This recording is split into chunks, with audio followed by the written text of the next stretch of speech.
Welcome in to PressBox Live. I'm Stan the Fan Charles of PressBox and PressBoxOnline.com. With me, as usual, on these Monday forays into the world of Major League Baseball is Ross Grimsley. Ross, how are you, my friend? Doing well, buddy. Doing well. All right. In lieu of a regular guest, we've adopted Luke Jackson, our managing editor of PressBox, one of the smarter young baseball minds I know. He comes on to talk baseball with us, and I thought this would be a good opportunity in about 40 seconds, talk a little Orioles recap, discussion of what the Orioles need to be even more relevant next year, and look at the postseason ahead. But first, I got to tell you about the Costas Inn. Costas Inn, located 4100 North Point Boulevard. I just did curbside there last week because I went over to my friend Gloria Gordon's. She wanted some crabs, and my buddy Rick Schaefer got the whales. And I had something more mundane than that because I don't have that kind of money. But seriously, it couldn't have been easier. Everybody, and I've also got some food for other people in my neighborhood. Couldn't have been easier. They all order their food online at CostasInn.com. They then pay for it online, and then they pick it up themselves or have an idiot like me do them favors and pick it up, and didn't even have to get out of the car. Very simple ball game at the Costas Inn. They're located 4100 North Point Boulevard. Phone number 410-477-1975. Everybody knows the Costas Inn is the preeminent place to go for crabs, but they got a whole lot more, and it's available both inside the restaurant and for those of you who want to dine at home, pick it up curbside. All right, that's the Costas Inn. Joining us, as I said, Ross Grimsley, former left-handed pitcher in the big leagues with the Cincinnati Reds, Baltimore Orioles, Cleveland Indians, I believe, and Montreal Expos. I think I got all the teams. Yeah, you got it, Sam. Luke Jackson, who's our managing editor, has played for no major league teams. Doesn't figure to in the near future. And I'm Stan the Fan. I played in the 1992 championship game and pitched my team, Buck Jackson's team, to Bucks Buccaneers. There you go. Championship of the 92 fantasy camp as a submarine pitcher. That gives me my credibility, There you go. My bona fides. I'm going to start with you, Luke. Going back to March or so, once they got the labor issues settled, what did you think the Orioles would do this year, realistically? Well, I think you said it in your column that we posted on PressBox Online today, and readers can check that out right now. It's up there. It's the top story on the site because Mr. Stan the Fan wrote it. But you said in that column that you were thinking about 64 to 65 win season. And I was sort of thinking the same thing, where the talent level would be elevated and they would get players like Adley Rutschman into the big leagues. Of course, we thought Grayson Rodriguez would be in the big leagues, and that the win total wouldn't be great, but they would be a lot more interesting, especially as the season went along. What I did not anticipate was that Adley would have the impact that he had really in all facets of the game as soon as he got called up, and especially once he got his feet under him as a hitter. His impact was, I feel like, nothing short of transformative on this team. And I don't think anybody anticipated that they would be able to get the kind of innings that they got out of like an Austin Voth, even a Spencer Watkins, the step forward that Dean Kramer took, the innings that they got out of Kyle Bradish in the second half in particular. I don't think anybody saw Felix Bautista becoming a dominant closer in the second half of the year. So we didn't even know Jorge Lopez was going to be a dominant closer in the first half. Right. And so there are a lot of positive steps forward that this organization took at the major league level this year that I don't think anybody anticipated happening this soon. So that's really what I was thinking, that they would be more interesting, that the record wouldn't be great. I did not anticipate a winning season. Ross, what I wrote about and what Luke alluded to here, how much credit does Chris Holt and the analytics people that decide what to stress to pitchers to optimize their abilities, how much credit do you think they deserve? Absolutely, a ton, I would say. I mean, just talking to some of the people that, Scotty McGregor was that guy I thought, and I asked that question. I go, what have these guys done that, they really, What's the secret sauce? yeah, no, well, and I think, we had him on and we asked that, and it was more so let these guys do what they do. And obviously they cut down on their walks this year, which was a big thing. They were, base on balls. They had the third fewest base on balls in the league, which is really important. Obviously, the bullpen did their thing, but as far as what they told them, they more, go out, be aggressive, throw it, really simple stuff. And I don't think they clouded them up with a lot of too much stuff for them to, comprehend and understand. And I think that was one of the biggest things that I took away from the people that I talked to. They made it very simple. Ross, I know you weren't at the ballpark a tremendous number of times, but you know what the new configuration looks like. Yes. How much did that help the pitching staff? Just, 80 games at home you play everywhere else 6 or 9 times, but at home you play 80 times. How much more comfortable do you think this staff was that the ballpark to that area is not a bandbox anymore? Yeah, I don't know what people will say, but as a former pitcher pitching in a park where you can be aggressive and you don't have to worry about jamming a guy or having hit it off the end of the bat where it goes out of the park, much like it did in years past. I mean, the Orioles always led the league and are quite at the top of the most home runs hit in any park in the major leagues, not just the American League. So obviously, I think that played a big part in the guys being more aggressive. Obviously, they cut the walks down. So you got guys believing, hey, throw the ball over the plate. They may square it up, and some are going to go out, but fewer balls went out this year than in the past, both ways, hitting and the pitching staff. But I think it was a big thing, and I think that's something that they're going to play off of in the future, getting some guys in here that are aggressive, throw strike pitching wise. And Ross, wouldn't you think the way that Mike Elias is trying to set up the offense is to be very dominant in his home games with Colton Cowser, Heston Kjerstad, Jackson Holiday, Gunnar Henderson, Adley Rutschman, all can hit from the left-hand side.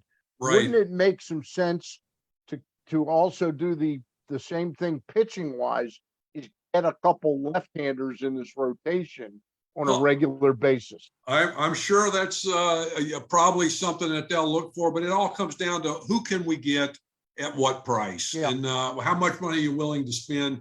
I think, obviously up the middle, you got a quality catcher, you got a center fielder that's going to make the plays. The Orioles need to tighten up their defense. They need, one of the big things, obviously, is starting pitching. If you can get some guys that can give you innings, the Orioles average 5 innings a game from their starters. They had I think the fewest, or toward the bottom of quality starts. They didn't have a lot of those. And what that does, you get some quality starts, that's going to give your bullpen a rest, which I think you saw a little bit. The guys were tired toward the end, and that comes from being out there, all the time. You got to have another thing I think they need to do is really store up their 4A pitchers in AAA, so they have these guys be able to come to the big leagues and spell some of these guys that may come up with tired arms or get hurt. So you're going to need to do that. And I think it'll be interesting what they do. Who's going to play shortstop? Who's going to play second base? Mateo's got the ability to do it, but he's going to make some errors. And I think he had the third most errors of any shortstop in the American League, I believe. Second base is a question mark too, who you're going to get. And they have the guys here in the organization that can play these positions. And I imagine they'll get an opportunity next year to do that. Luke, we've bounced back and forth. You and I talk a lot of baseball every day. We're back and forth with text. I looked at the innings pitched last night. Jordan Lyles for $7.5 million. He'll cost 11 next year, and the club has the option. He did end up pitching on a second season of where other pitchers are still not built up back up after post-pandemic. he gave the club 179 innings. I would say that he was a major part of the bullpen being as strong as it was through most of the year. Had that guy been another Dan Straley, who gives you 2.2 every fifth day, your bullpen would have been taxed out by July 15th. I think Lyles played an important role. The question is, $11 million, is that cheap for what Jordan Lyles brings you, or can you do better than him in that role? Yeah, and that's probably the first piece of business, or one of the first pieces of business that they're going to have to address this offseason. I'm guessing that they have to make a decision on that option about 5 days after the World Series. That's usually Right. when those decisions are due. And to your point, he was absolutely the duct tape of this pitching staff, because without his innings, I don't know what they would have done. Brandon, really. Weekend, I don't know where he would have turned, because they got 8 innings out of John Means. 8. And this was a guy they were expecting to get 180 innings out of. You know, Tyler Wells had a couple of IL stints. Dean Kramer had a late start. Kyle Bradish had an IL stint in there. So they were very fortunate in terms of injuries on the position player side, not so fortunate on the starting pitching side. And if you need some reliable innings, there are worse guys to go to than Jordan Lyles. I think since the start of last year, he's like 6th or 7th in the major leagues in innings since the start of 2021. So he's definitely a reliable arm in that regard. In terms of, and you mentioned this again, I'll bring up your column. Charlie Morton signed for next year at $20 million.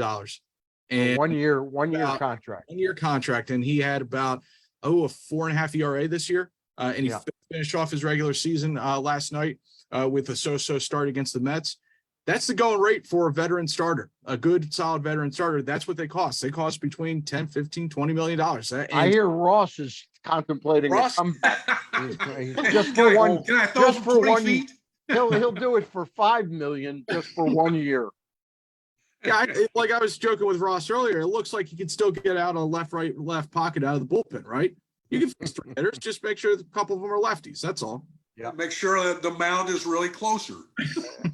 Hey, what was I going to, they got an awful lot out of, as you mentioned, Austin Voth, Tyler Wells. I want to focus in on Tyler Wells.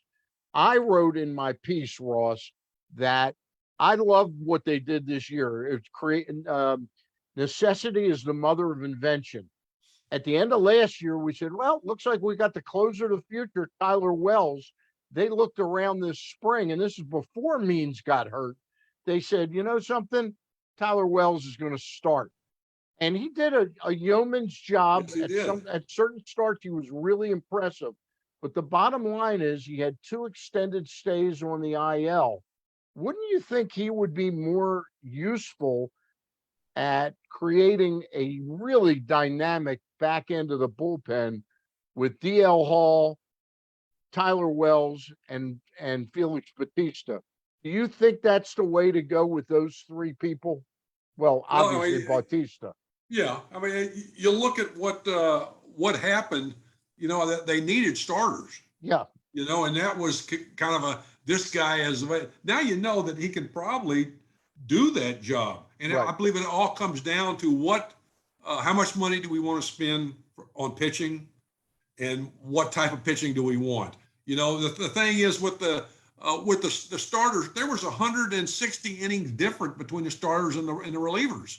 Yeah. I mean, that right there tells you something, and if you don't get some starters that can give you innings, or you got to start letting some of these starters go and not worry so much about if he pitches 10 more innings than he's supposed to, he's going to get hurt. I think next year that the guys like Voth and Kramer, and Bradish, they won't. The governors will be taken off of them. They'll be able to just go. No, and that's going to be big. And again, how much money do you want to spend, on pitching, and then they can kind of just, and put Wells where they want to use him, where he's most effective. My question about Wells, and you probably know this better than I do.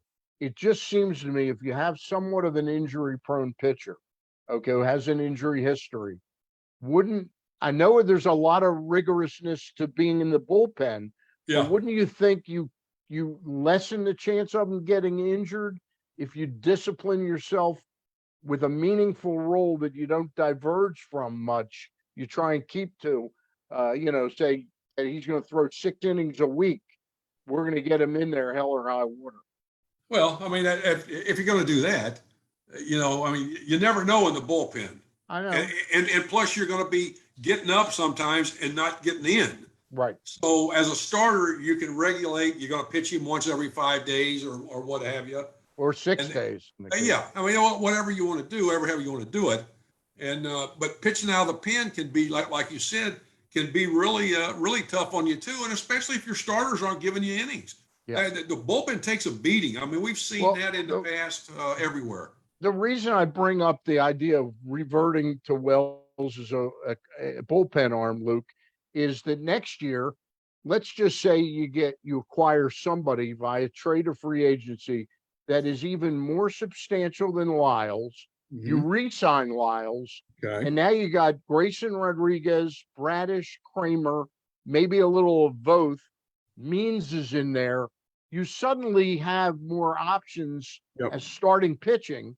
That I think his value would really be, and that's where the bullpen fell off from trade deadline to the end of the year, was Jorge Lopez was never really replaced. Right. And I don't mean as the closer. I mean, there was a substantial arm in that bullpen that wasn't replaced over the last 8 weeks of the season. Right. And to your point, I think definitely Kramer and Bradish, it'll be go time next year. Yeah. And I think they both threw about 110, 120 innings this year. Right around there. Yeah. Right around there. Next year, that puts them in position next year. It's go time. Like you said, governors are off, just pitch. And we'll see if you can handle 160 to 170 innings next year. We'll see if they can handle it. In terms, and same thing with Wells, though. And if they feel like, and obviously with Wells, the way they've been treating him really since spring training, they've wanted him to start. They think that he had no question about it. They think he has the equipment to start. What we did see, though, is that, and this isn't surprising, the stuff was better out of the bullpen. Still had good stuff as a starter, but the swings and misses were way down. The strikeouts were way down. The strikeouts were up as a reliever.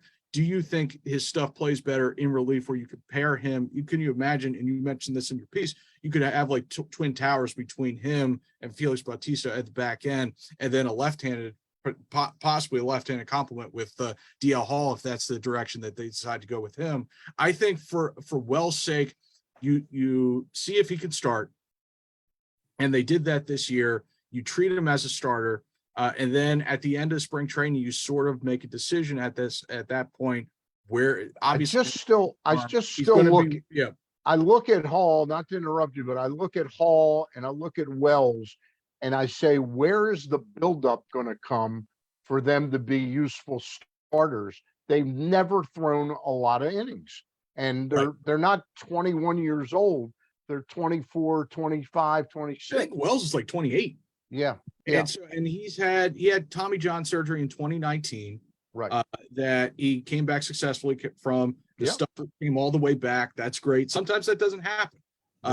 And so, but he did have the 2 injuries out of the rotation this year. Does that mean he might be more better fit for the bullpen? I don't know. And that's a decision that they're gonna. And I don't really have a great answer for you.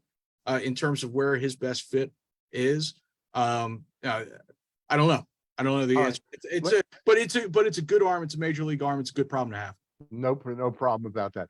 We spent more time than I thought we would on this area. Let's talk about the lineup briefly before we preview our picks for the postseason. Ross, look, each one of them is a pretty talented player, in Austin Hayes, Cedric Mullins, and Santander. I'm not saying they're dogs, but I don't know that I want to come back with the same 3 outfielders next year. Right. Whether it's Colton Cowser makes it, Stowers makes it, or you acquire somebody. I don't know which one. I'm probably least resistant at dealing Mullins, but I don't know that I want those 3 guys back. They they have their strengths, but they Right. sure have their weaknesses too. And I thought Austin Hayes in particularly really from July 15th to the end of last year till about May 15th of this year, he looked like he was going to be a terrific, solid player. And then I don't know what happened. He fell back. I know his hands got hurt a Right. couple times, but what are your thoughts on this Yeah. outcome? I look at they've been talking about moving Santander for years, for a Right. few years, and I Right. think he is the guy that possibly is the person that they would try to move and be able to get something, probably worthwhile. So The other guys are defensively, Real they solid. play really good, solid defense. And you get some pitching, and a lot of guys become more valuable because of their defense. Yeah. Mark Belanger's a perfect example, but it depends on the people that you have around them, and that's, you scratch your head, you look at some of the teams. How can San Diego be not any better than they are? But you get guys that are able to know their jobs. Well, you know that old Earl Weaver expression that the sum is greater than the adding up the parts. San Diego, the sum is less than the parts. It's unreal. But you look at Oakland when they were winning in the 70s. Orioles, all pitching and defense. That's the big thing, and I think Santander's a guy that you could leave, you could move, Luke, and the other guys kind of keep them at sea, because the defense is really important. And these guys showed they can play, and like I said, some injuries to Hayes has been a problem for him. So, and then the guys coming up, I think some of these guys are going to get an opportunity to play next year. Luke, And it'll be fun to see. Luke, what do you think? Are you happy with the 3 and say, hey, there's nothing wrong with it? That's fine until Kowser's ready to come. No, you can look for upgrades. All 3 of the guys that you mentioned are arbitration eligible, Mullins and Hayes for the first time. I don't think all 3 of those guys come back. Yeah. I don't think that they'll combine to make about 13 in arbitration, 14 in arbitration. I don't think they're going to do that. Now, I think Santander is the best hitter out of that bunch. I think Mullins is probably the best player out of that, all-around player out of that bunch. I think Mullins might be the safest among that group. But I think Santander probably comes back as a middle of the order bat. I don't know about Hayes.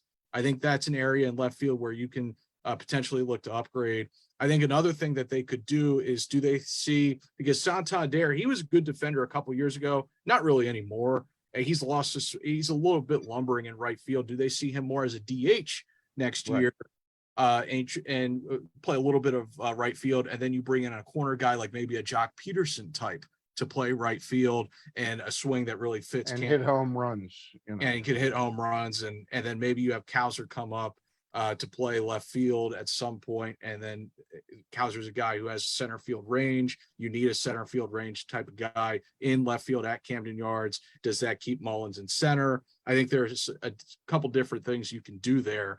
But I think definitely in terms of getting a corner bat to upgrade either in left or right, or with the DH spot, something, they need a bat. They need another bat for this lineup. They're, I think, like 19th or 20th in the league in runs. Even when they're winning in September, it's like 2-1, 3-1. They need more offense out of those corner spots. Yeah, we're going to detail that in some future columns that I write. Not that we can't talk about it today. Ross, I saw Mateo play every day. I don't know how much you saw of him. Whatever the numbers say, he made this many errors. This guy covers as much ground as any shortstop I've ever seen. When you had that package combined with what he was doing offensively from around July 1st to August 15th, it was a scintillating package. I remember sitting to Peter Schmuck, and Peter saying, this guy is on the verge of being a superstar. And he was right. And that's when the club played its best ball, when he was creating like havoc on the base paths, playing insane defense. But then suddenly the old Jorge Mateo reappeared from about Right. August 15th, and he hit about 190 the rest of the way. And his on base percentage for the season is still under 300. That doesn't do it, that package. But I guess Belanger's on base percentage would probably, his career on base percentage was probably just at 300 to 290, Oh, yeah. 290 to 300. Yeah. So where does Gunnar Henderson fit into you? Is it just lock him in at third base for now? Because what you don't want to do with Gunnar is have him play third, move him to short, and then Jackson Holiday comes up, and now he's back to third. Well, that's what a lot of people do now. They want these guys to be utility players and be able, not utility, but be able to play multiple positions. And what that does is that creates a problem for the position that he's most valuable at and best suited for, and the position he plays the best, that becomes now a weaker thing. So you got to be careful doing that. I saw when they have Mountcastle, they bring him up, and he played left field and improved there the most. First spring training game, he plays third base. So I'm going, come on, what are you doing? But anyway, that's another, where does Henderson play? That's a good question. He can probably play anywhere. Yep. But again, where I think a lot of it has to do where you upgrade during the winter, the players you get, then you kind of move who, where. But Mateo, I mean, as good as he looked at times, again, he just fell off, and that's one of the problems that you have. Luke, with certain players. Luke, I did ask a scout for the New York Mets the other day who not confided in me. He said, boy, we really had Holiday a year ago. We thought we'd be able to sneak him at 14 or 15, whatever the Mets picked. And he said by like May this year, they knew that ship had sailed. But I asked him the question, this is when Mateo was playing his best, with the idea that Henderson would be at third, Mateo would be like locked up, that we'd want him. And I said, if push came to shove, could Jackson Holiday be a center fielder? And he said, absolutely. Absolutely. So just something to think about. If we go 1, 2, 3, in other words, give me the biggest need of the club has. Ross, you first. What are the 3 needs that they have? 1, 2, 3. Oh, 3. Well, first of all, starting pitching. That's number 1 for me. Number 1, you're probably second base and a corner outfielder. Okay. And when you say the corner outfielder is second base, got to be an upgrade offensively. Oh, yeah. Got to be a bopper. Right. Yeah. Luke? For me, top of the rotation starter would be number 1, like a legit top of the rotation starter. Number 2 would probably be like a corner bat, like maybe a right-handed corner bat who can also help them against left-handed pitching, which has been a year-long struggle. It seems like whenever teams throw up a left-hand starter, it's like 7 innings, 1 run. 1 run. Been a struggle. And then after that, A bullpen or a second starter. I will go with second starter because I trust a lot of the pieces that they have in AAA, guys like Connor Norby. I love Connor Norby. I think he's going to be able to help out at second base. I think Joey Ortiz can really play the heck out of short. I believe enough in his bat. I think he can help. Jordan Westberg, I think, can help. I think Colton Cowser can help. I like a lot of the offensive pieces that they have at AAA who are going to get an opportunity, or should get an opportunity if they aren't traded away for pitching, right, Ross? And the one thing especially if Jordan Lyles leaves, it's a lot of innings you have to replace. And I don't know if you can bet on getting the same quality of innings from like a Spencer Watkins or an Austin Voth. And they definitely, and they probably need a couple bats to help them score runs. All right. I'm starting pitcher number 1. The more I think about it, and I've waxed and waned on this, I think you got to sign there's still so much uncertainty, but I think you sign Lyles, then you have Lyles, Kramer, Bradish, and probably Grayson Rodriguez. That's 4. And if you can get one more that's even better than Lyles, suddenly you're starting to talk about having a really competitive rotation. Right. I would say the big bopper comes next, and I say they need a tweak in that bullpen. If it's not Tyler Wells moving back to the pen in front of,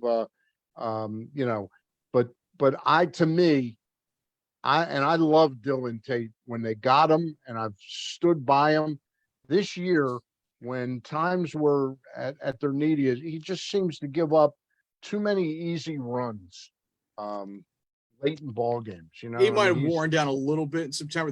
Brandon pushed him Yep. this year, and Yep. it's like in September he was getting on the side of that slider a good bit. That might be you might be and more so- astute at that than I am, but either they got to back off of him a little bit or they got to Right. get somebody better than him. And I would think that CNL Perez will be back.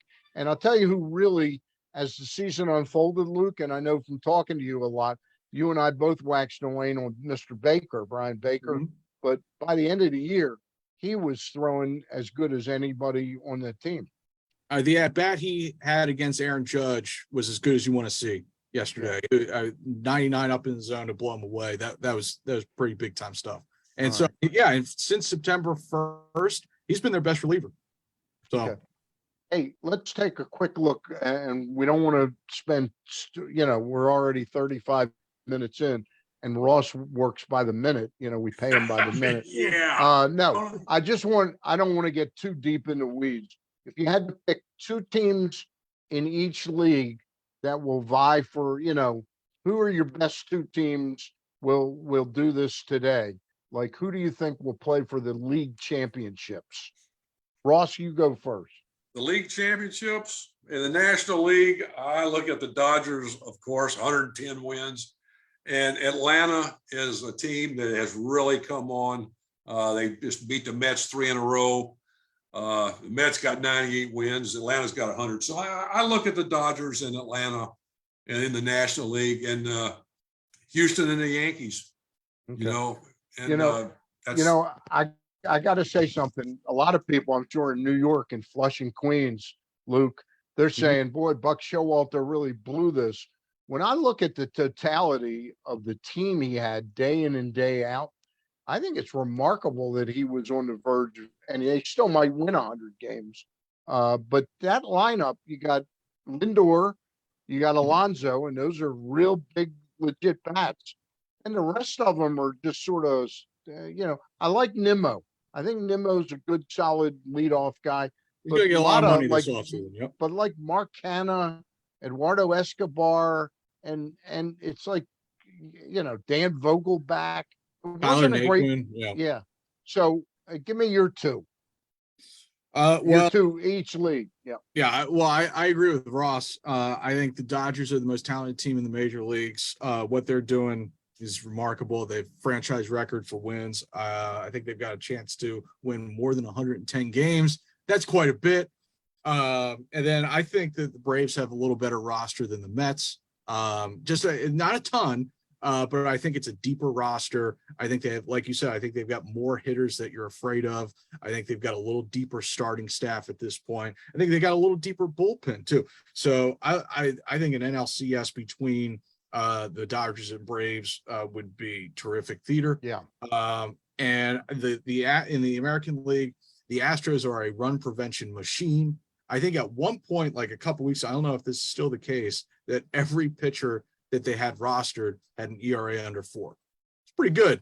And beyond Verlander in the rotation, they're getting remarkable production out of guys that they're not Christian Javier has been lights out for they're not paying a lot of money to those guys, Yeah, like Luis Garcia and Christian Javier and all those types. So, and I'll tell you, after the Astros, who might be the most talented team in the American League is the team that's playing in Baltimore this week, Toronto Blue Jays. And I don't know how the brackets break down and things like that.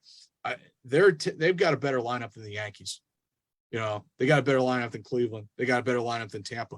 So I Comes and down to whether they can pitch with those teams, though. right. But once you get it, like in an ALDS, they'll be able to pitch Manoah twice. Right. And I think Manoah is built for the postseason. So, and then Kevin Gossman becomes a big piece for them in the postseason, particularly if they get to the ALCS. They need Manoah and Gossman to pitch really well in an ALCS against the Astros. So you're kind of predicting that the Yankees don't make it to the even play I to don't play to get love into the the World. Yankees lineup around Judge at this point. I think it can be pitched to. I know Cortez has had an awesome year in the rotation. He's been one of the best. Cole has become pedestrian. Cole has been their best arm all year from start to finish. And but when I say pedestrian, I mean his ERA back when he pitched for Houston was like in the low twos. He's now 3.5, 3.6, and angry all the time because he can't get the sticky stuff on the ball. So you think there's a chance for an upset in one of those American League divisions? Yeah. Okay, Toronto. All right, I'm going to go with, I think the most compelling series of the year will be the Dodgers and the Braves. I do give the Mets a puncher's chance, and that is if Max Scherzer and Jacob deGrom pitch like Scherzer was 30 years old and deGrom was about 26 years old, 27. And on given nights, they can be, but it's hard to imagine them, even if they get an upset by beating who they play second, because I think they'll take care of the Padres. But I don't see them having enough to ever win the World Series as presently constituted. I like Atlanta and the Dodgers, and Houston will play somebody other than the Yankees. And Cleveland is my sleeper because of the manager is a maestro. And I'll tell you what, the end of that bullpen for them is just, they can shorten the game like nobody's business. With Klaus, Hrinchik's back. Their offense is a little susceptible, but Shane Bieber's a former Cy Young Award winner. He can match up with just about anybody in the league. So I'm going to have one little fluke team. I don't think they'll get to the World Series, but I think they'll play for the right to get into the World Series. That's it for today. Ross Grimsley, I appreciate you doing this on You got a it, buddy. little earlier time. Luke, I appreciate your jumping in, and we'll be back Thursday. We'll be back, Gary Stein and I, with a Zoom or two later in the week. Ross and I will be back next Monday. Thanks for tuning in, and we thank the Costas Inn for sponsoring us. And you stay safe down there, Ross. All righty. Keep plenty of alcohol in the house. Oh, we do. All right. Not a Bye. problem. Bye for now.